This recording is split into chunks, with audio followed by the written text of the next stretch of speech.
Injury expert assesses Sophie Cunningham knee injury possibilities. Indiana Fever standout Sophie Cunningham suffered a right knee injury during the team's August 17 contest against the Connecticut Sun. Cunningham was defending Sun player Bria Hartley when Hartley fell down after making a pass in the first half.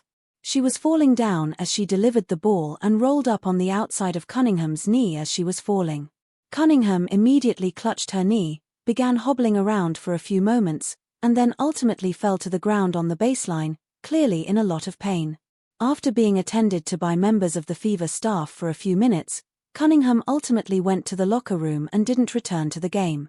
Fever head coach Stephanie White spoke with the media post-game and noted that there currently isn't any update on what actually happened to Cunningham's knee. She did, however, say that Cunningham would be receiving an MRI on Monday, which should provide details on what happened. Sports injury expert speaks on Sophie Cunningham knee injury. Sports injury MD Brian Sutterer analyzes injuries that athletes suffer on his YouTube channel. And on August 17, he did a video on Sophie Cunningham's injury.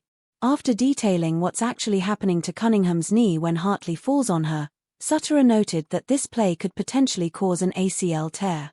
However, given various factors about how Cunningham injured her knee, such as angle and impact, Sutterer doesn't seem to think Cunningham suffered a torn ACL.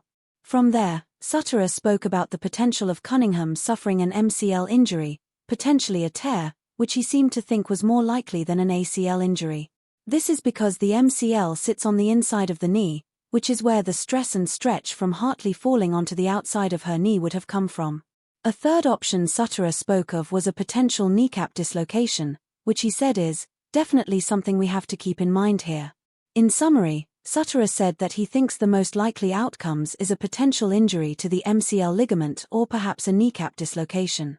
Sutterer did note that his relatively limited given the angles of the injury and that just because this is his opinion, it doesn't guarantee that Cunningham did suffer one of the injuries he's suggesting are most likely. But in his expert opinion, Sutterer seems to believe that Cunningham could have either hurt her MCL or her kneecap on this play, both of which could keep her sidelined for the rest of the season.